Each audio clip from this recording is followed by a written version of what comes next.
Fearscape Media Network, exploring the unknown, one podcast at a time.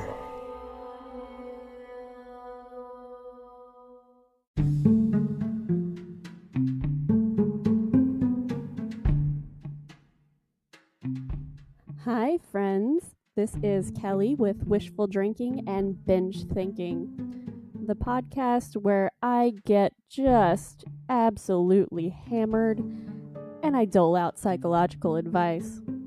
That's right, I am going to be more drunk than that girl you met in the bar bathroom after your karaoke set who said, "You have such good stage presence. Oh my god." That's right, zero preparation, multiple drinks, countless profound gems. Tune in the last Monday of every month on Fearscape Media Network.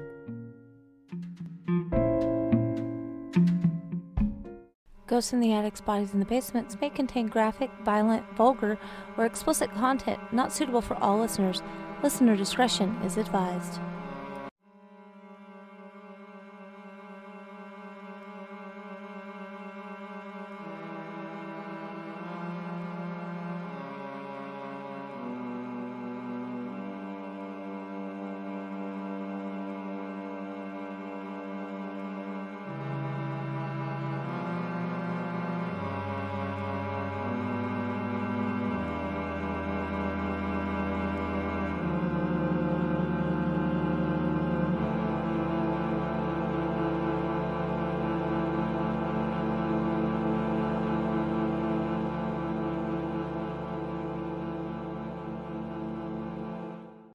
Welcome back to Ghosts in the Attics, Bodies in the Basements, listeners. I'm Anna. And I'm Lindsey. Come on in. All right. So, spooky season has just ended. Womp womp. It was good while it lasted. It was. I worked Halloween. Well, I didn't work Halloween the day, but I worked for Halloween, like the trick-or-treating aspect of it. And day one, like I previously said, I was a fairy godmother. It was cute. It was adorable. It was cute. It was painful. The dress. Okay, so listen, the Glinda the Good Witch costume I've had for years. I can't blame it on washing it because I haven't washed it. So that's not what happened. I think I just got a little chubby.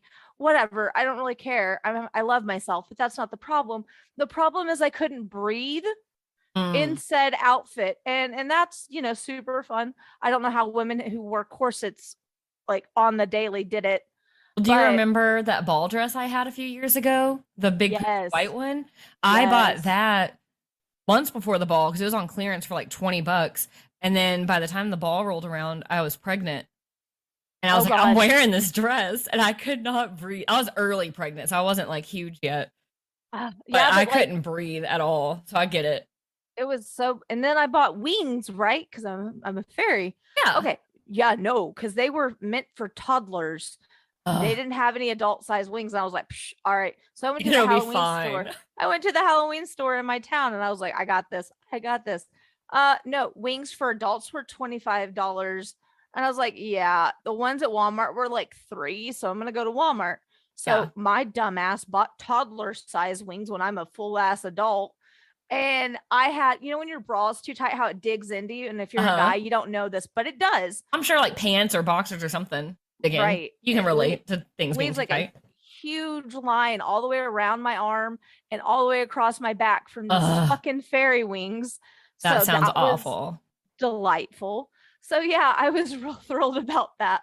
So the next day when I had to do another candy pass out, I just wore my regular like loungewear. It's really cute. It's like leopard. It is really cute.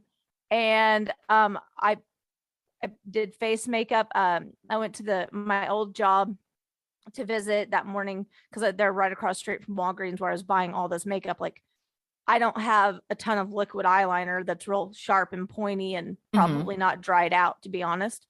But one of my former coworkers did half of my face just to kind of show me how.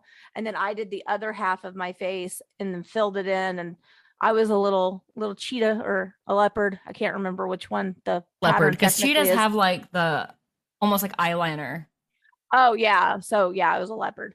But it was really cute. It was very much cozy, except the day that okay, so the Friday before Halloween, it was kind of chilly. Mm-hmm.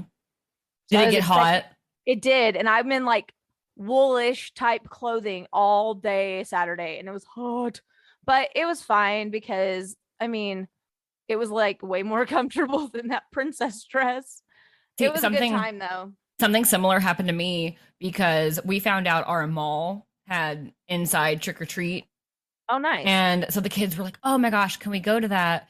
And I wasn't planning on doing any sort of event outside of regular trick or treat. And I was like, you know what? Fine. And I dressed up as Misa Amane from Death Note. So I was wearing a corset, so I get your pain there. And then I had on my fall boots that have heels. And I remember distinctly wearing those with my costume last year when I dressed as Taylor Swift and going trick-or-treating and it being fine and my feet not hurting. We walked around that mall, my feet were killing me. You know what? You might have wore different like thickness of socks versus this Maybe year. because I was wearing like thigh-high tights, like fishnet tights. That might be the problem. That might have been the problem. And I was just like, absolutely not am I wearing this the next day. And I actually ended up wearing my skeleton pajamas and my husband's gray zip-up hoodie, and I went as Phoebe Bridgers. That's awesome. Yeah, I'm glad we both ended up somehow having two costumes and just wearing pajamas. It just makes spooky time more fun. Let's see, some housekeeping. We were on not one, not two, but was it 3 or 4 Halloween crossovers? 3. Let's see, there was Fearscape Media, there was the Here Beyond the Veil, there was the playlist that we were 3 crossovers, and we had 2 Halloween episodes. So that was we had a really busy month. It was a really busy Halloween time, and I loved it. I did too. It was super fun. Coming down the pipelines this coming weekend. Well, like it's Sunday now. So this next week's weekend, we have a very exciting crossover that we're filming for. I think it's going to be released in January, but we're not giving any more details than that. Just stay tuned. And we're not 100% sure on that date, but once we have details, we will share it all. But it's going to be really fun getting excited to meet some fellow podcasters. Heck yeah. Over more than just Instagram messages. Not only just meet somebody like new, because that's always fun, but somebody that shares a different interest than true crime and paranormal. It's a whole separate type of interest that we also share with these women. So yes. Yay. Ooh. And also, we mentioned October was extremely busy for us. As you all know, we said it and we've told you all what we've done, which means we got behind on the book club. But the book was really good and we want to talk about it. So that episode will be coming out this month. Actually, I think the episode after this is the book club episode, right? Yeah, so there will be an episode in between our regular scheduled episodes. So if you love us, please forgive us. And if you don't, I'm so sorry anyway. But we just gave you more time to read. So get it's Little Darlings by Melanie Golding. It's so good. So good. It's free on Audible, at least it used to. Yeah, whenever we first got it. Last I checked, it was still free on Audible. It's really, I don't know, it's different. That's the best way to explain it. I have a lot to say about it that I'll save for the episode. Yeah. But it's one of those stories where you think you know what's happening. And you totally don't. You don't know actually really happening or not. It's a good. Really good. It was a really good random find because I was like downloading free Audible books and I was like, ooh, that's like a cute name. Ooh, that sounds kind of weird. I like weird stuff. It was awesome. It's great. Oh, and if you are one of the what was the statistic for Oklahoma? Like one of the 57% of people, I think, or 67% of people in this Oklahoma area who listen to us, go check out Mainstream Boutique of Shawnee, Oklahoma. They have a promo code that they were generous enough to give us. And I'm just going to say it right here, right now. It's 10% off, guys, of your full priced items. And if you don't live in Oklahoma, it's Mainstream Boutique of Shawnee. on Facebook, and they ship. They accept PayPal. It's magic. And it's my favorite store. I'm wearing literally like everything but my shoes from there today. And it's such a great store. The owner's fantastic. The people she hires are just as fantastic. It's a really great store. The promo code is at the end of the episode, but because I'm feeling a little like guilty that we stick it at the end, and it's been forever since we've had this promo code, and I don't really know if anyone's used it. I probably should check. It's GABB. Oh, so there you go. Use that promo code, get 10% off. And if you're a guy, shop for your lady, shop for your mom, shop for your sister, shop for your friends. Anyone can use the promo code. And that's our little bit of housekeeping. So without further ado, I think you went on our last regular episode, like who knows when that was. Don't even know. I think you went first. So if not, I'll go first anyway, because sure. I am just okay, it all started with TikTok, ladies and gentlemen. Do you ever find yourself scrolling through TikTok and getting pissed off? This one happened to me because I'm scrolling, and then this girl comes on there and she's like, Amber Hilberling was my friend. And my spidey sense goes whoop, whoop, whoop, tingle, tingle. And if you don't know who that is, you will definitely understand why I was pissed by the end of this episode. But a little bit of background. My husband was in the Air Force. That's not a secret. We talked about it like probably way too much. When he went to basic training, there was another man there, and his name was Joshua Hilberling. And we weren't even at our, there's basic and tech school. Tech school is dependent upon what trade you're going into for how long your training is. So long story short, it was about a year after he had left for basic when all this went down. So before I get started, did you know, Lindsey, battered men do not report crimes? I believe it. I always just think about on Teen Mom about how abusive Amber was, and I feel like if there weren't cameras there, it would not have been the same. Yeah, and didn't she go to prison for that? That's another episode we can make. Researchers began looking at husband battery cases in the 1970s. One study at Boston University described scenarios where women struck their husbands for just talking loudly. Others said that after being in their house with their children who would, quote, get on my nerves, end quote, all day long, they got mad and hit their spouses. One woman said she became violent just because her husband was such a bore. This one says, quote, I was trying to wake him up, she said, end quote.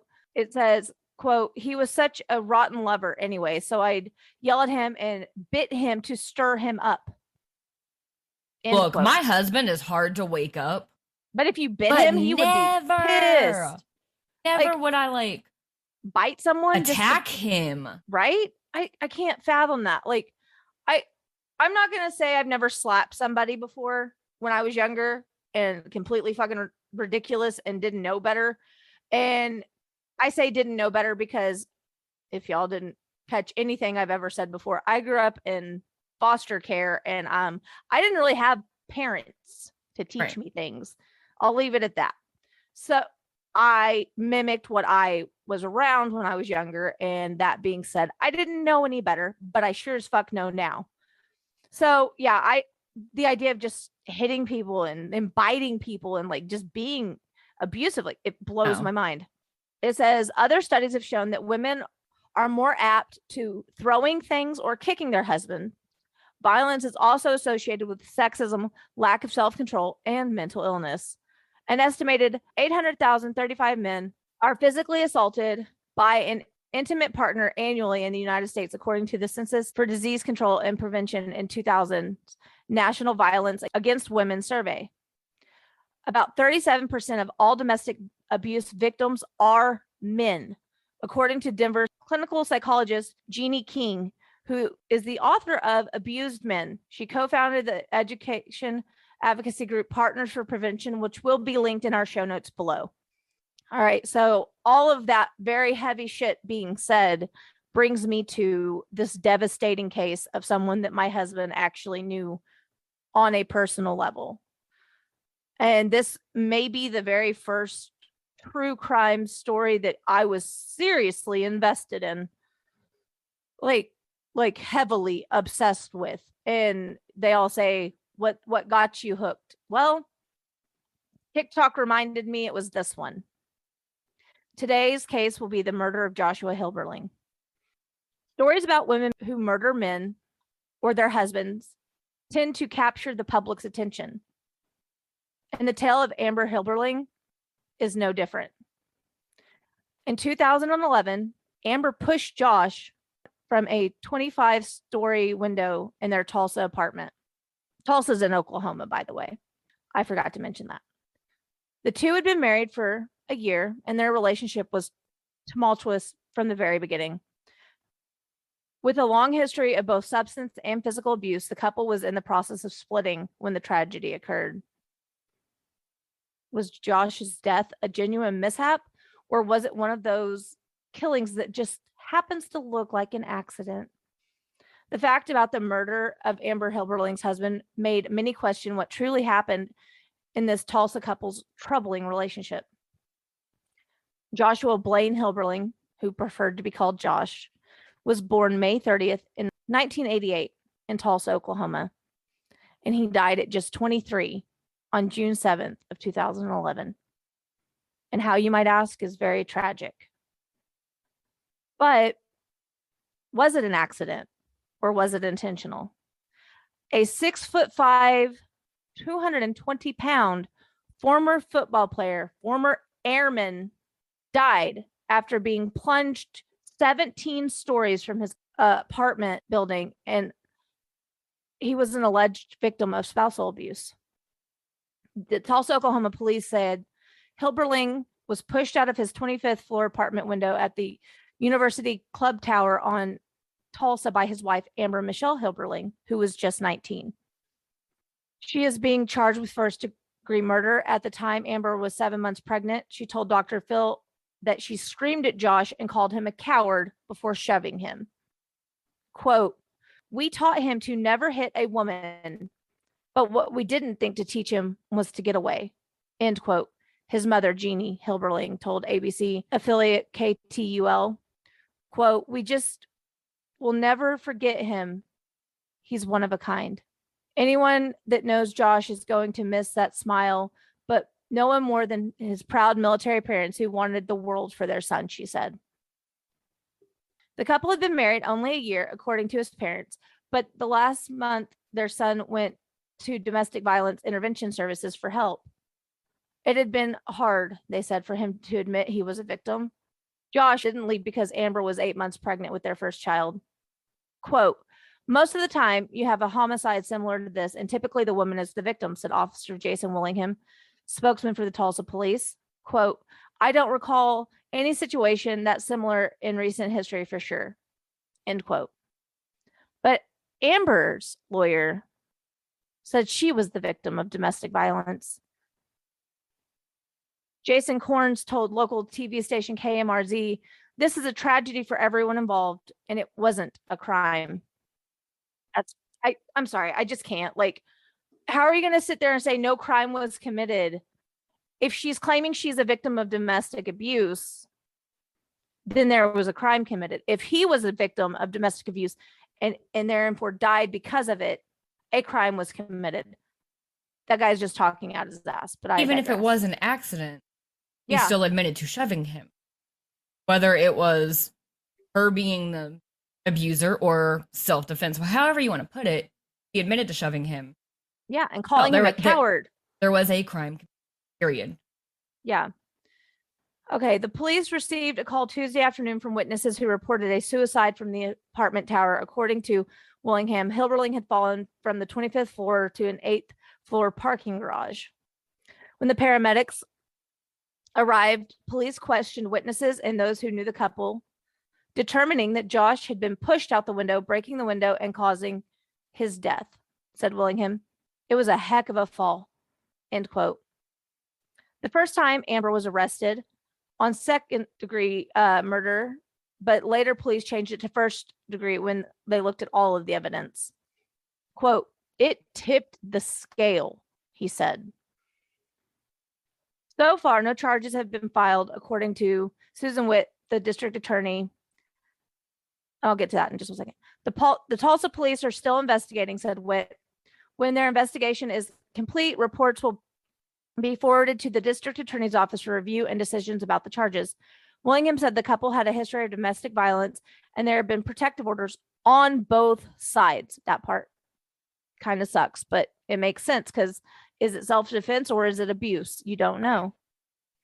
Tulsa police said that investigators found a protective order that Josh had requested in May because he said his wife hit him on the head with a lamp and he needed 21 stitches. The order was dismissed when the couple did not show up in court. Quote, "I can say I have seen absolutely no criminal evidence of wrongdoing by Miss Hilberling," said Amber Hilberling's lawyer. Josh was the aggressor. As for Amber Hilberling, she was released from jail Thursday on $250,000 bond and will appear back in Tulsa County on June 15th. She is required to wear an ankle monitor and surrender any passport she owns while the murder investigation continues. As the Hilberling family plans a private funeral service, they are brokenhearted over their son's death. Quote, "I want people to remember who Josh was, not how he died," said his mother. "I want them to remember the kind, compassionate friend who would do anything for anybody." Josh Hilberling's father told ABC that the day his son died, he had been trying to leave the relationship for good. "The only thing that people need to know is that when you're trying to leave, it's the most dangerous time," said Jeannie Hilberling. "You bet," says psychologist King. "Abuse is fundamentally about control, and violence will escalate when a person feels they have lost that control. There is no greater sense of loss than to see the victim walk out the door." Now, all that was reported on June 10th, 2011. What I'm about to tell you is what happened after that. Amber had a history of violence towards Josh. 1 month before his death, he, like I previously talked about, filed for that protective order against his wife when she threw the lamp at him, causing the injury that required stitches and staples. Additionally, a video recorded at the Tulsa Police Department of Amber saying Josh's parents kept saying, if we stayed together, I'm going to kill him. Was Josh abusive towards Amber? Josh Hilberling's U.S. Air Force file details an incident in which he threw a plate at Amber and attempted to snap one of her breast implants. Ouch. Oh, Amber told, yeah, I know. Amber told that to Dr. Phil. And Josh was released from the military in part because of drug-related issues. Amber also told the show that Josh used to purposely break her phone so she couldn't communicate with anyone if he wasn't home. When asked why she didn't report every instance of abuse, Amber told Dr. Phil she loved Josh very much and stayed with him for as long as she could. To intend to kill somebody that you love that much, it couldn't be plausible, said Amber. In an interview with Dr. Phil post-conviction, Amber explained that she pushed her husband in self-defense.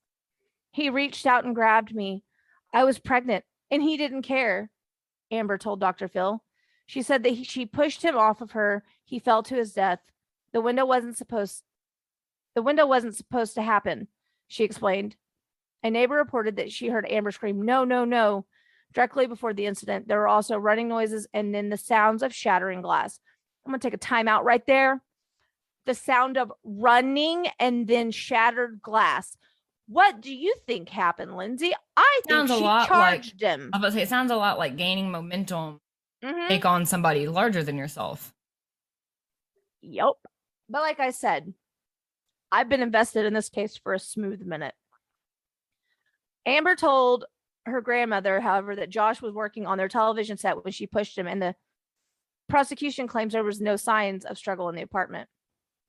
Josh was in the process of leaving Amber. Josh's father, Patrick Hilberling, said that Josh called him shortly before the murder and told him he was planning to leave. Josh told Patrick that he couldn't stop Amber from using drugs while pregnant and that he couldn't watch her anymore. He wanted a divorce as well as custody of their unborn child.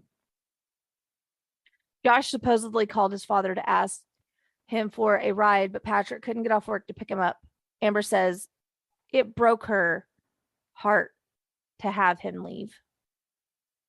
Can I also make a note? Didn't somebody say that it was potentially suicide? Well, the person that called it in, that a witness that saw him falling, thought he had jumped. Okay, because I was about to say, I think it was somebody from across the street or on the sidewalk. Know. Yeah, they just had. So I was going to say he was calling to get a ride. No way, it was suicide. Right. Yeah, I think it was just a passerby or someone in a building across the street saw that and was like, "Oh Lord." Amber turned down a plea deal offered by the prosecution that would have sentenced her to only 5 years. She filed a no contest and had to stand trial. What happens when you get cocky? Yep. So, she turned down the plea and she had to stand trial. In the end, she was sentenced to 25 years in prison for second-degree murder. Amber's defense attorney had never prosecuted a criminal case. Amber said she chose her defense attorney, Jason Elias, because he was a family friend of her parents, but he had never tried a criminal case before Amber's. Her parents tried to get Amber to fire him during the course of the trial, but Amber didn't have the heart to do that. I mean, I get not wanting to hurt someone's feelings, but at the end of the day, if it's your life on the line, like, especially like you're innocent, it was self-defense. Yeah. Get somebody who's gonna help you. Yeah, get a shark ass lawyer that's gonna fucking prove you're innocent, but I digress. Because Amber, although only 19 at the time of the murder, was legally an adult, her parents couldn't make her fire him. Her bond was revoked when she failed not one, but 2 drug tests. 2 drug tests. That's ridiculous. She was released on bond after her arrest, but it was revoked 6 months after the fact when she failed 2 drug tests and neglected to keep her ankle monitor charged for more than 10 times. Also, I didn't know you had to charge ankle monitor. I mean, it makes sense. It has to run on something, and you can't take it off to put a battery in it. I guess you plug it in like a cell phone. But like, so you're just stuck on the couch? Or the wall. You're just like stuck standing by the wall. That would suck. You just plug it in to charge while you go to bed like you do your phone. Sleep on the floor next to the wall. Amber said she smoked weed prior to her December rearrest. She was taken to the Tulsa County Jail and held without bond while she awaited her trial. Amber's defense attorney had since been disbarred. Amber's defense attorney, Jason Elias, who had gone by Jason Corns, surrendered his law license when the Oklahoma Bar Association began investigating claims of misconduct. Elias accepted over $1 million in gifts from elderly clients. A complaint was filed with the Bar Association against him. Quote, went far beyond the professional bounds of an attorney-client relationship, end quote. The client also gifted him hundreds of thousands of dollars to purchase a home. He was additionally charged with allowing a minor to drink alcohol in his home and make inappropriate sexual advances. He climbed on top of the 16-year-old while she was asleep and kissed her several times. Even if she was awake, 16 as a child. Blech. 16 as a child, period. So gross. So gross. Blech. In 2009, a police officer approached Elias's car because he smelled alcohol from the vehicle. Damn, that must be a lot of alcohol to smell it from outside. Yeah. The officer saw a woman raise her head up from Elias's lap. Yep. Elias refused to provide identification, and he pled guilty to obstruction of an officer and having physical control of a vehicle while intoxicated. He received a 3-year deferred sentence. That's wild. That doesn't have a lot to do with Amber's case. I just thought that was a very interesting sidebar. But I mean, all that stuff, and she still wouldn't fire him. Right. Not until he was disbarred. Like, that's crazy. Yeah, that makes no sense to me at all. Yeah. So 5 years ago, on February 4th, 2021, it's been 5 years this year. She was in a TV interview that aired between her and Dr. Phil, Amber being her. Once she was convicted of her husband's death in 2011, Dr. Phil McGraw traveled in December of 2015 to Mabel Bassett Correctional Center in McLeod, Oklahoma. Ooh, that's so fucking close to me. To interview Hilberling, who had spoken to national media outlets multiple times since being convicted of second-degree murder and the death of Joshua Hilberling. Amber's police room conversation with her grandma was played in court. And by the way, Google it because holy shit. Yeah. She could be heard saying, "I'm a horrible person. I couldn't do that. I pushed my husband to make him fall. I want to be dead. I want Josh to be here for the rest of my life. Everyone was going to think I'm a murderer." End quote. You pushed him to fall. That's a confession. Mm-hmm. She was also heard saying that her dead husband's parents were right. They kept saying if we were together, I was going to kill him. Amber Hilberling testified that she pushed Josh in self-defense because he grabbed her shoulder when he grew frustrated during an argument, and she couldn't have anticipated the window breaking. I mean, it's a window. I don't know. On a high-rise apartment, though. Usually those are pretty. It should be sturdy. It should be sturdy, but how much? I wouldn't test it. How much weight would you want to test it with? Like 220 pounds. That's a lot of body mass. Not that that's big. I'm just saying that's for glass. For glass, that's heavy. She wept as she described rushing to her husband's body and hoping he would wake up. Amber was convicted on March 18th of 2013 of second-degree murder, which does not require under law that the prosecution prove intent to kill. A judge upheld the jury's recommendation of a 25-year prison term. In addition to her 25 years, she was ordered to pay the fines of $10,000 imposed by the jury. Amber Hilberling was also ordered to reimburse more than $6,000 in funeral expenses paid by her deceased husband's family. On May 17th of 2013, Dateline NBC devoted an hour of television telling Amber Hilberling's story using interviews with the Hilberlings, her family, Josh's family. Oh, that would be so sad. Attorneys, police investigators, and even window experts whose opinion on the strength of the glass at the Universal Club Tower. Hilberling said she was a good wife and denied being a violent person. That she said that during her marriage, I was definitely scared sometimes. Amber Hilberling screamed that her husband was a coward during that argument that ended his life in that fatal fall. She told the host of Dr. Phil during a TV interview that aired on February 4th of 2016, "He reached out and grabbed me. I was pregnant and he didn't care," she said. And she went on to say that he did so. "I pushed him off and the window wasn't supposed to happen. I think you're here because your story didn't get told in an effective way," Dr. Phil said. Well, I think that a jury of her peers made the right decision. But that's why I'm not in charge of that, because I would be very biased in this case. Oh, yeah. On October 24th of 2016, a fellow inmate found Amber dead in her cell at the Mabel Bassett Correctional Center. Staff attempted to revive her, but she was pronounced dead after 15 minutes. An official autopsy report confirmed that Amber died of asphyxiation due to hanging. It also revealed that she had meth in her system. In prison? Death, well, yeah. What am I thinking? I've watched Orange is the New Black. Yeah, right. You would think that it couldn't be in there, but I have no idea. There's ways. Yeah. After her death on October 24th of 2016, Hilberling's parents, as in Amber Hilberling's parents, appeared on Dr. Phil and told the television host their daughter had cut herself while in prison, but they believe she was murdered. Medical examiner's report said she had scars on her wrists and forearms and methamphetamine in her blood when she hung herself in her cell. Then they found a letter. Oh. The letter was dated October 23rd, and it arrived at the station that on a Thursday.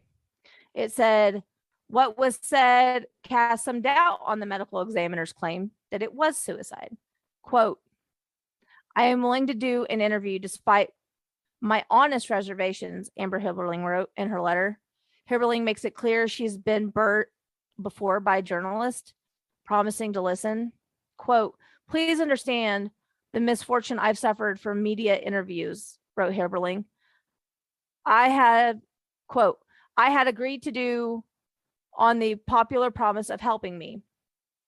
But she explained why she was willing to set aside her concerns to speak with us. Quote, because I can't let go of the hope that using my own voice in conversations about my own life will be the one and only chance I have to change the circumstances of my own reality, Hilberling wrote. So in 2013, the jury had found her guilty of intentionally pushing her husband, Josh, to his death from the 25-floor apartment. Ultimately, she hung herself in her jail cell when she was serving time, and she denied killing Josh to the very end. That is the very tragic story of Josh and Amber Hilberling. So I have a lot to say. Oh, facts. First and foremost, in regards to belief that she was murdered solely based on the letter, we know from personal experience that not always the case. People can have plans. Yep. And then, especially if she had meth in her system. Right. I mean, I've never done meth, but I would imagine you would very easily imagine that it's going to make you act irrationally. Yeah. And maybe not think things through. Exactly. And make an impulse decision that ended poorly. And like I had heard, I mean, in that TikTok I had heard, it said that the cameras didn't work in the prison. You know what I did? A ton of fucking research. And you know what I didn't see? Any claims that the cameras didn't work. Yeah, I don't know. If anybody can find that, please share it with us. I will gladly go back on the record and say the cameras didn't work inside the jail. But until I see something like an actual in writing from a news website, not just somebody that was on TikTok crying about it, literally, I'm not being a bitch. She was literally crying about it. I'm not going to sit here and say that, oh my God, it was murder, because you know what? People kill themselves all the time. All the time. And I'm sorry, but she had a lot of things stacked on her. Whether it was all true or whether it was all false, who gives a fuck? It was a lot. And if you take into the account the heaviness of her life after that June day, if it was all fake, yeah, I want an escape. Right. And if it was all true, I would feel so much fucking guilt. Exactly. So it's like, no matter what, nobody should ever kill themselves. You all know we advocate for that. But the point is, people do, and they do it for reasons such as that. I mean, they do it for all kinds of reasons. Well, yeah, but like things just being much is a big reason. And so I'm not sold just because she wrote a letter wanting something in the future that it was murder. The fact that she wrote then mailed a letter and they received it later, it sounds premeditated. I'm sorry. It just does. Right. Also, and the whole charging across the room situation. I was going to mention that earlier. You said that she pushed him when he had her shoulder. There's not enough momentum there. I mean, in my head, stomp, stomp, stomp, no, crash, or no, stomp, stomp, stomp, then crash. I don't remember what I read. But either which way, how are you going to run across the room if you're being held in spot? Exactly, yeah. It doesn't add up. No, doesn't. It's really sad. And it's not sad because my husband knew him. I mean, that's partly why. That's why you're so passionate about it. Makes me so passionate. But also, I'm passionate because men can be abused and they don't say anything, because men are taught from childhood to suck it up, be a boy, blah, blah, blah. You can't cry. You can't have emotions. And don't hit a woman, which you shouldn't hit. Don't hit a lady. Cool. But what if the lady keeps hitting you? Oh, but then you can't tell anybody because then you're just weak. Or a coward. or a coward, as she screamed at him as she pushed him to his death. I also want to just take a moment here. Hitting each other is not passion. It's not. It doesn't matter if you're male or female or whatever. It's abuse. It is abuse. It is not.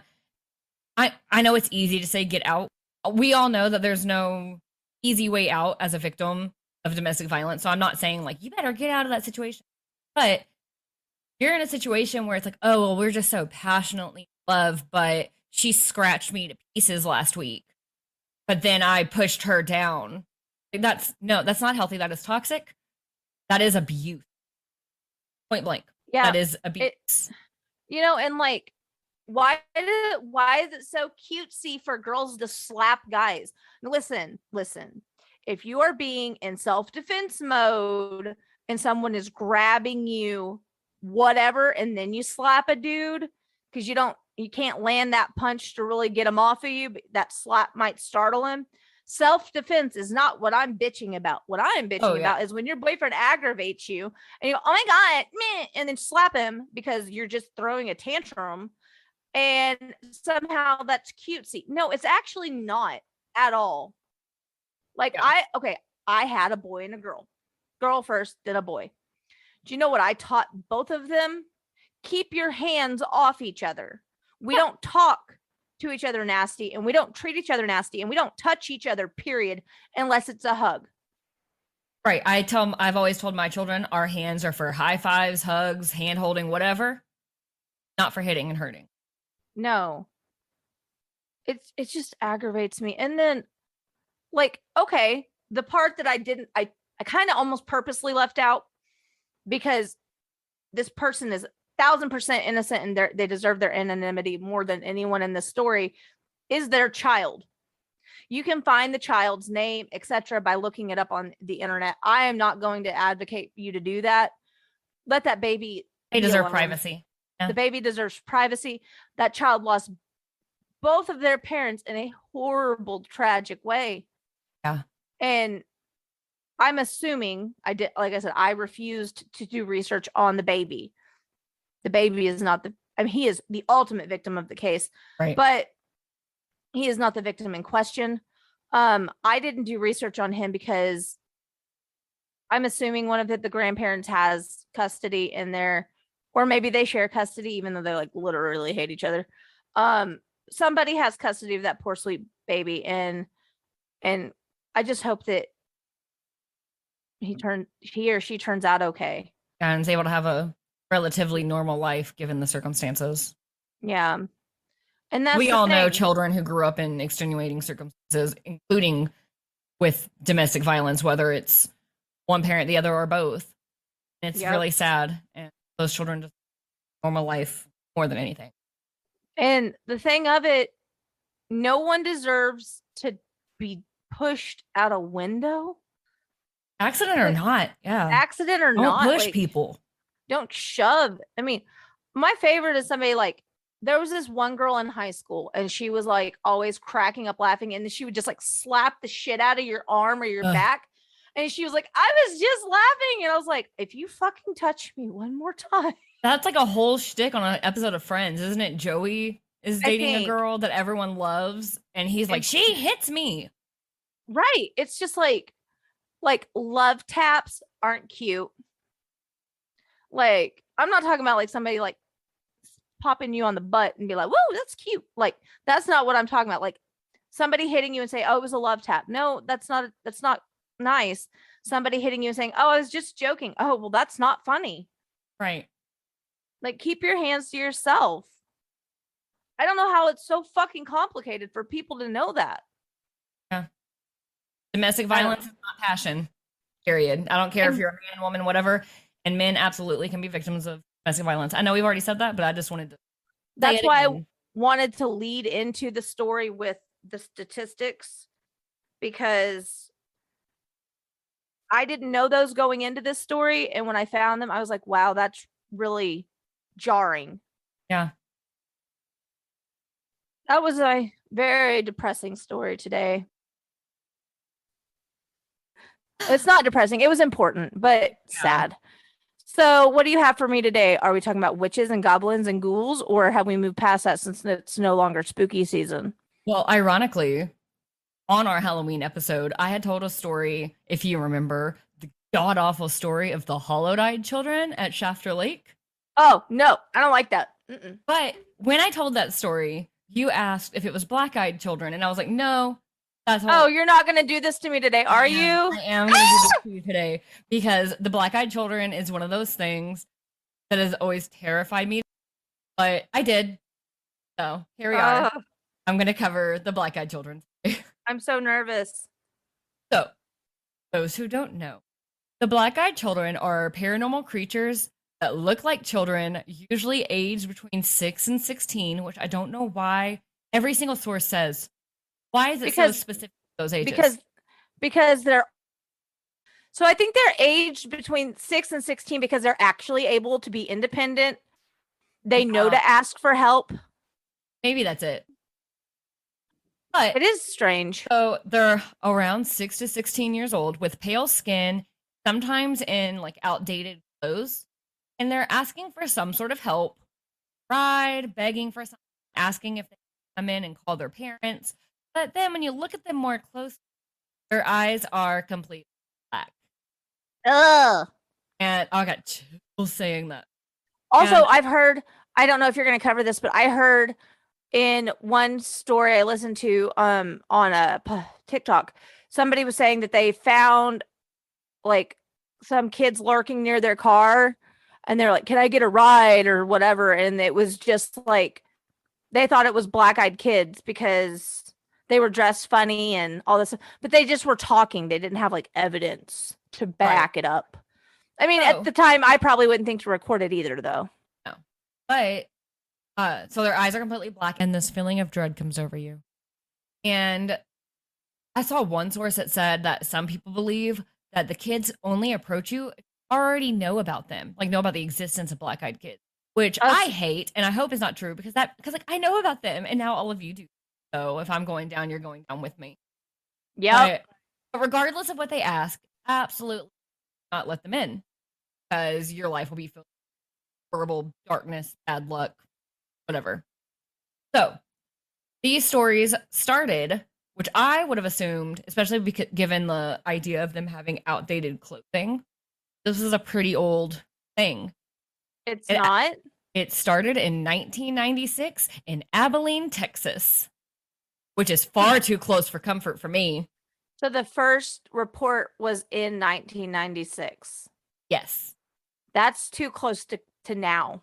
Too close to now, too close to me. Like, I don't live in Abilene, but right, close enough. And I do know people who live in Abilene, so hope you all like this if you listen. But anyways, it all started with a reporter by the name of Brian Bethel, who claimed to have encountered black-eyed children twice in Abilene. And most people now consider his report as like classic creepypasta. But he appeared on the TV show Monsters and Mysteries in America in 2012 to tell his story, and even went on to write a follow-up article maintaining that it is the truth. It really happened. And I actually found that follow-up article. Ooh, I'll read. Yes. I won't read the whole thing. I have it linked in our sources, but I will read his recount of the events of coming across the black-eyed children. Yes. Now, going into reading. Near as I can figure, this happened in 1996. I've managed to pin down the date that far. I feel like it happened in the spring or summer since I remember wearing a pair of shorts, but one of my great regrets is not recording the actual date. After you hear the story, you'd think it'd be something you'd never forget, but given enough time between, not the case. My memory, while good, isn't quite... Edit? Sorry, I don't know that word. I had gone down to the former site of the Camelot Communications, one of the area's original internet providers, to pay my bill.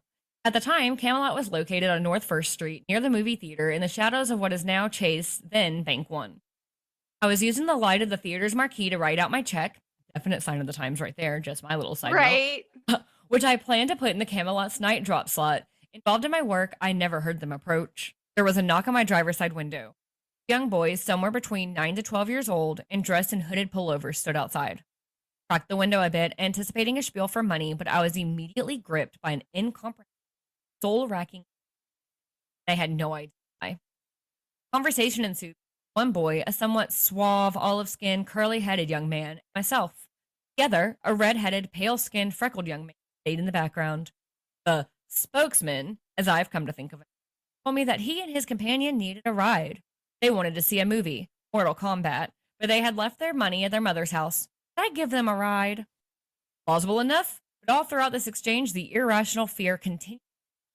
I had no reason to be frightened by these two, but I was, terribly. After a bit more conversation, I looked up at the theater marquee and down at the digital clock display in the car. Mortal Kombat's last show of the night had already started. The time I could have driven the boys anywhere and back, it would be practically have been over. All the while, the spokesman uttered assurances. It wouldn't take long. They were just two little kids. They didn't have a gun or anything. Oh, yeah, that's comforting. That last part was a bit unnerving. I noticed that my hand had strayed toward the lock on my door. I pulled it away, perhaps a bit too violently. In the short time I had broken the gaze of the spokesman, something had changed, and my mind exploded in a vortex of all-consuming terror. Both boys stared at me with coal black eyes. The sort of eyes one sees these days on aliens or bargain basement vampires on late-night television. Soulless orbs like two great swaths of starless night. I did what I feel any rational person would do. I full-on freaked out inside while trying to appear completely sane and calm. I apologized to the kids. I made whatever excuses came to mind, all of them designed to get me the hell out of there fast. The aura of fear was now a palpable, black hanging thing, almost as if reality itself was warping around. I wrapped my hand around the gear shift, threw the car into reverse, and began to roll up the window, apologizing all the while. My fear must have been evident. The boy in the back wore a look of confusion. The spokesman banged sharply on the window as I rolled it up. His words, full of anger, echo in my mind even today. We can't come in unless you tell us it's okay. Let us in. I have chills. I don't like that. I don't like that at all. It sounds like vampire-esque. It's like it's vampire-esque, but with like children and demons. It's no. He finishes it with, I drove out of the parking lot in blind fear, and I'm surprised I didn't sideswipe a car or two along the way. I stole a quick look in my rearview mirror before peeling out into the night. The boys were gone. Even if they had run, I don't believe there was any place they could have hidden from view that quickly. Nope. Nope. Don't like that at all. God, I can just picture an angry 12-year-old banging on a window. Let us in. Oh. Nope. No. An angry, soulless 12-year-old. Exactly, with black pits for eyes. So then, but this has been like a United States phenomenon, black-eyed children. But in 2014, stories actually started popping up across the pond in the UK. When I'm pretty sure it's a tabloid, the Daily Star, wrote 3 stories of various sightings of children in the haunted pub of Staffordshire, which I found those Guardian's website, and they're terrifying. I don't care if they're like stock photos that somebody took for Halloween time. Right. Terrifying photos. So basically, they've always been just kind of considered urban legends, despite these reports of supposedly encounters. And some people believe that they're ghosts or vampires, especially with the having to be invited in aspect of it, or aliens. And some people just believe they're like children of the devil, they're demonic. A paranormal investigator, Lee Brickley, is somebody who believes that they're just a type of demon. He was actually called out in October of this year to Staffordshire to check out this place called, I have to look up how to pronounce it, Knock Chase. Either way, is a little country area in Staffordshire, and for those of you in the UK, I apologize if I'm like way off here. I don't know geography over there. And so I'm just basing this off of things I read and trying to piece it together. But he was called because there were reports of a black-eyed child who was seen 30 years prior and is now back. Ugh. Yeah. And one of the encounters that that kind of led to him going over there to investigate was this story of people out there. And it's, quote, Around 2 months ago, my daughter and I were walking through Birches Valley, an area well known for its spectral sightings. We heard the screams of a young child. I couldn't tell if it was a boy or a girl, but they definitely seemed us and sounded very close to us, so we started running towards them. Couldn't find the child anywhere, stopped to catch our breath. That's when I turned around and saw a girl stood behind me, no more than 10 years old, her hands over her eyes like she was waiting for a birthday cake. I asked if she was okay and if she had been the one screaming. She then put her arms down by her side and opened her eyes, which is when I saw they were completely black. No iris, no white, nothing. I jumped back and grabbed my daughter. When I looked again, the child was gone. It was strange, really. I knew something was going to happen even before it did. I don't like any of that. Oh. And again, it's the whole sense of dread that washes over you. Everything just feels off. I will say, though, in regards to the Lee Brickley going to investigate that area, I could not find a resolution. So maybe it's an ongoing process. Or if somebody has found resolution investigation, I would love to see it. I personally could not find it. You mentioned TikTok earlier, how you found yours. I came across, you search black-eyed children on TikTok, there's tons of stories of encounters. And there is one account in particular I know I've watched before and liked her videos. I thought I followed her, but apparently I didn't. Or TikTok did that weird thing, follow somebody. Oh yeah, I love that. I followed her now, so regardless. But her account is at Tatiana Antoni, and I have like a link to one of her videos in the sources. She does a bunch of creepy videos, and she actually has an entire playlist just of black-eyed children videos. She herself encountered one several years ago. No. And that's the story I'm going to tell. Because it's closer because it's in the United States. She said she lived in Georgia when this happened. And yeah, so it's just awful. So, and there's something different about hearing it from a first-person perspective versus reading it in an article. Oh, absolutely. And so I definitely recommend you go watch this video in the sources so you can hear her tell it from her point of view. And get skeeved out. Yes. But so, home alone, 11 o'clock at night, knock at her door. Which already, as a paranoid person, I'm already going to be freaking out. I get mad if my phone rings after 9 o'clock. Right? Look, if there's any sort of sound. I'm like, ah! It's daytime. It's morning right now. And my dog just went to the front door barking, and I got scared and checked my cameras. I couldn't imagine door knocking while you're home alone 11 o'clock at night. For me, as a crazy person, and I say that with love because I love myself and I love my crazy, and I medicate the fuck out of myself for it. As a mentally unstable individual, I have rules, and it's probably part of my ADD. I've learned a lot since I've been diagnosed. So if you call me before 8:30 in the morning, something's wrong. That's where my brain immediately goes. If you call me after 9 o'clock at night, something's wrong. That's where my brain always goes. Or if you call me ring once, twice, and then hang up, like say you accidentally called me, I'm going to assume you died, like mid phone call. That's just where my brain goes. So you call multiple times in a row, it's an emergency. Has to be. Yeah, has to be. Like, or my favorite when people send you the text of, hey, can we talk? No, actually, I don't want to. I don't want to at all. So the idea that somebody would come up to your car as you're trying to leave, like the first story, terrifies me because I don't want anybody bothering me when I'm trying to get in my car. Leave me the fuck alone. And in regards to this story specifically, I don't like people showing up unannounced. No. It gives me extreme anxiety. And so the idea of it being late at night. I want to have a bra on. Okay? I want my bra to be on. You need to give me ample notice. But, so yeah, she's home alone. Knock at her door at 11 p.m. She kind of sneaks over to the door, like, girl, same. I would be sneaking too. And she felt a sense of dread wash over her and something just off. She had not made a noise, definitely did not open the door, and she heard, "Hi, ma'am. I'm here selling magazine subscriptions. Can you please let me in so we can talk about it?" First of all, ma'am. How do they know she was a ma'am? Exactly. 11 o'clock at night. Why is there a kid out there selling? Because even if this is legitimate, it's late at night, and children fundraiser selling 101. Do not go inside of a stranger. No. So can I?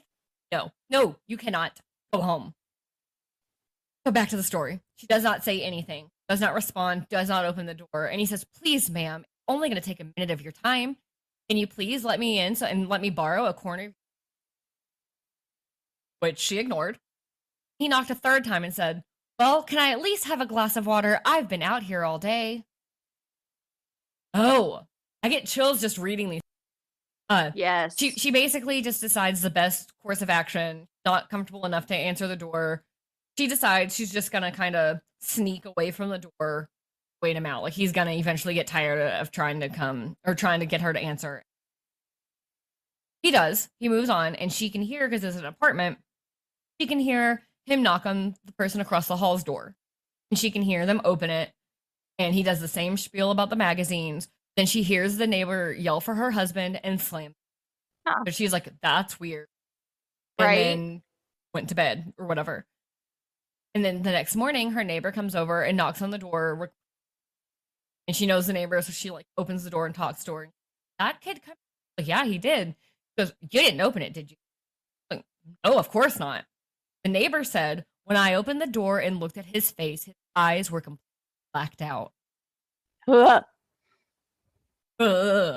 don't like that. Absolutely not. Absolutely not. I am not here for it. That is terrifying. Terrifying. Right? And she has so many videos. I didn't even get a chance to watch them all because, like I said, there's a whole playlist just of black-eyed children. It's not even counting all the other stories she tells. And like a lot of it's like people sending her stories. Right. Oh, there was one more I'll talk about that somebody else had posted a video on TikTok and people tagged her and she couldn't stitch it, so she kind of referenced.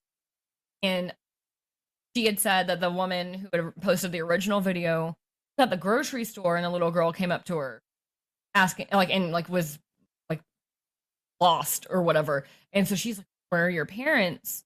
And before like anything kind of happened, she realized that the kid's eyes were black.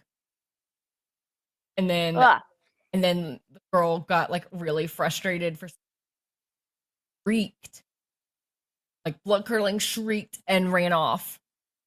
And so like the lady, the Tatiana and Tony account lady was like, these black-eyed children know that people are onto them because instead of coming up to your car or to your door and trying to be let in, they're just walking right up to you in the grocery store.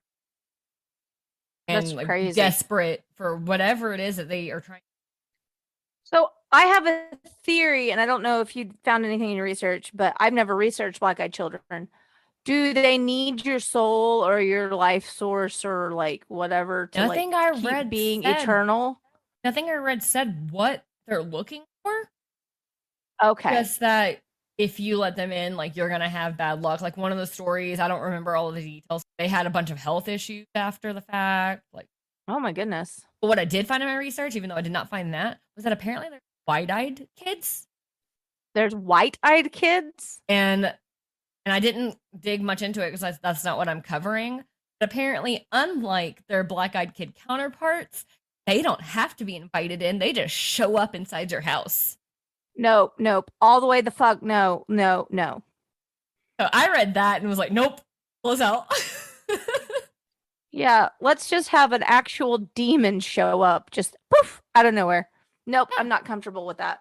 Nope, not at all. But that is the black-eyed children. Well, I'm going to have nightmares now. I thankfully have never had an experience that I thought even possibly could be black-eyed children.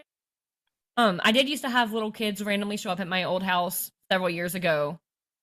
And it was a little unnerving just because they're always like, you look like somebody who used to live.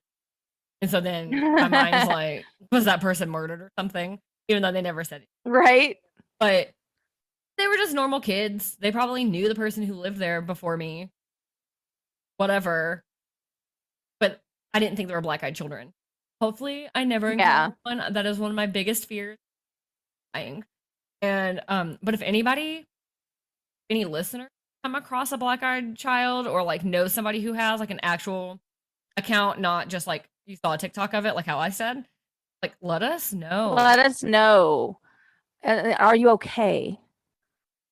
Because if you're not okay, I would understand that. I'm not okay just from looking this stuff. Ugh.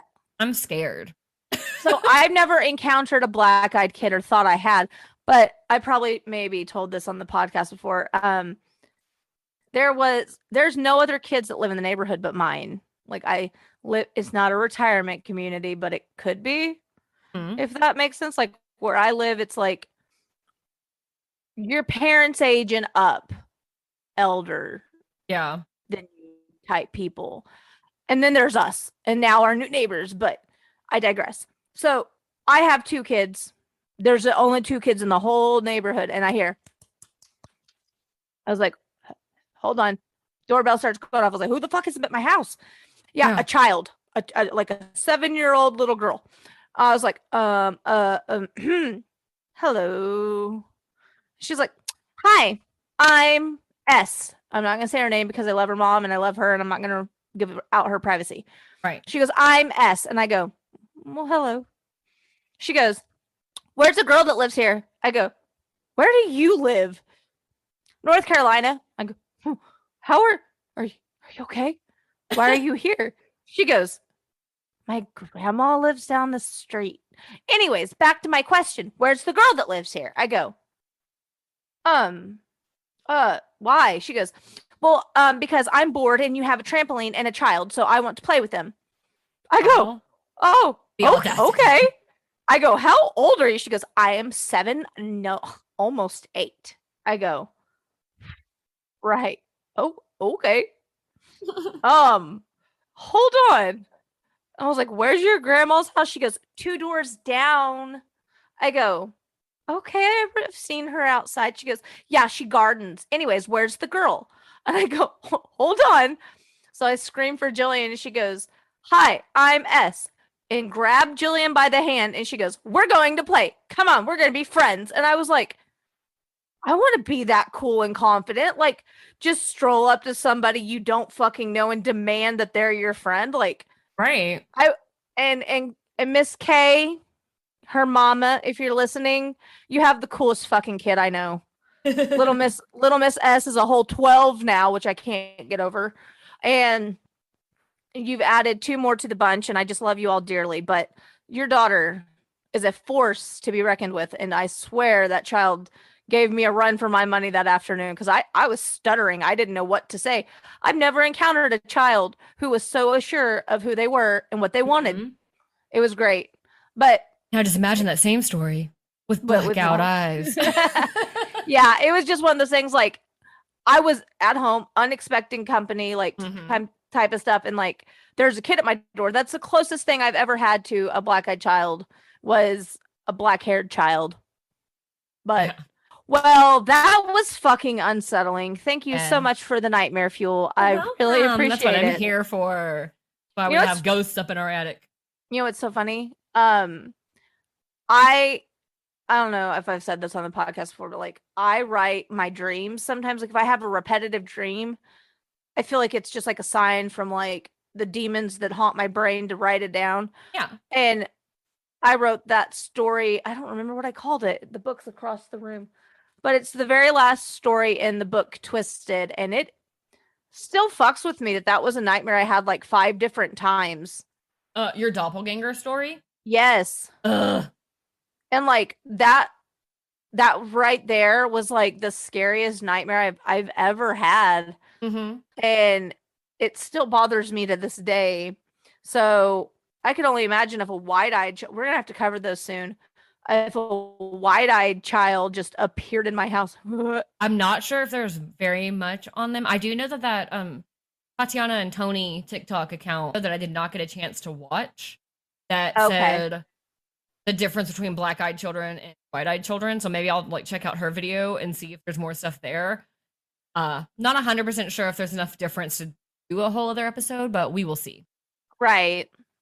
But it's still wild, like the whole premise behind like something that begs to be let in. And for what? For what? And something that just shows up. I don't like it. Well, I don't the like it at all. Kids, I did read on that one website where I like immediately closed back out of it, said some people believe they're like a messenger of death, similar to like how banshees are. Whatever. Oh yeah. And so maybe that's why they just show up. Whereas black-eyed children are showing up asking for something, and I just don't understand. I don't want to know what they want. I'd rather not find out. Don't come for me, black-eyed children. I will not answer the door. I barely answer the door when my kids' friends show up. I barely answer the door when I know someone's coming. Like, okay, last night my niece and her boyfriend were over. She had to like do laundry, and I was like, yeah, that's fine. What up? And so she's there, and like she was in the different room, and then all of a sudden, because like our garage door was wide open, because I'm a dumbass and forgets to shut it. My garage inside door opens, and I go, hello? And her boyfriend goes, hey, it's me. And I was like, oh my God, you scared me. He's like, oh, should I knock? Well, you told me I didn't have to knock anymore. And I was like, when I know you're coming, you don't have to knock. That reminds me. It scared me so bad. I had completely forgotten that this happened until you just said it. Last night, we all know daylight savings time. It's dark. We're early now. I hate it. Yep. So last night, I'm going about my business, trying to get kids bathed and dinner cooked and like all this stuff. And I go to take some trash out. And then when I reach for the door, I notice my front door is unlocked. I always have my front door locked. It's even have the smart locks or a whatever. Timer. Like it locks itself. If you have not locked it, it locks itself after a short time. And I was like really confused when I walked up and it was unlocked. I'm like, I haven't gone outside in a couple of hours. Why the hell is this unlocked? But sometimes like it glitches out and I think it locked and it didn't, whatever. Then I opened the door. My husband was staying in there. So he had unlocked the door, but I didn't hear it because I was doing stuff. I was like, oh my God. And he was like, what? And he just kind of like backed up, like, what? I was like, I didn't know you were here. Yeah, I had a heart attack last night. Oh my gosh. I'll do that. I'll have headphones on and I'll be cooking or doing dishes. And Alan will come home and I about piss my pants because I'm terrified. Like he'll be like tap, tap, tap on my shoulder, which he should know not to do at this point. I think he does it just because he thinks it's funny. Probably. And he'll tap me and like I come unglued. My skin flies off like it's a whole thing. Like cartoon character level flip out. And he's like, it's just me. Is it just you? Like, he's like, you always have your headphones so loud. I'm like, yeah, to drown out the child in his YouTube videos. But I digress. Anyways, we should probably wrap this up and get back to our normal spooky lives. I think we're going to record another episode today. But would that be our book club episode? Maybe. All right, guys. Well, until next time, stay spooky. Bye. Bye. Hello. Hey, Anna. Is that a new outfit? You look super cute. It is. I just went to this really cute store in town called Mainstream Boutique. Oh, that sounds cool. Yeah, it's a really awesome store. It's like my little hidden secret. It's locally owned by a really wonderful woman named Kim. She's the kindest, most genuine person I've ever met. It's a women's retail boutique that offers a unique selection of clothes and apparel and accessories for all generations. So teenagers to 20 and up. It's magic. I mean, we've talked for years about what do we wear? I don't know what to wear at this age. I don't want to look like a teenager. This store is the store that has changed my outlook on how I appear as an adult. Oh, that's so cool. You said it's a local store? Yeah, it's local to Shawnee, Oklahoma. But they do ship. Oh my gosh. I'm going to have to get on that website. What's their website? Their website is mainstreamboutique.com. They also have a Facebook page, which is Mainstream Boutique of Shawnee. They're a apparel and accessories for multi-generations. Their mission, which I really stand behind, is to empower, strengthen, and celebrate women in the world throughout fashion. And I think that's so I love that. And I'm going right now to check that out, especially if they ship. That's awesome. It's mainstreamboutique.com or Mainstream Boutique of Shawnee. We'll put all the links in our bio, but I have an exclusive for you guys. Are you ready? What? I talked to the owner today. For our listeners only, you get 10% off your full ticket items. Oh my God. All full priced items when you ring up, 10% off, whether it's online or in person. And if you go in person, tell them we said, hey, they said to use the code GABB for a discount code. And if you use our discount code, you get 10% off all full price items of your entire ticket. How cool is that? That is amazing. I can't wait to go check it out. Well, the next time you come visit me, we'll have to have a shopping spree. I'm in. GABB is your promo code. Thank you for listening to Ghosts in the Attics, Bodies in the Basement, a Fearscape Media podcast. Music by Stephen Timperley. Artwork by Laura Ramsey. Find us online at fearscapemedia.com/GABB podcast, or on Instagram, Facebook, and Twitter at GABB podcast, or email us gabbpodcast@gmail.com. Thank you.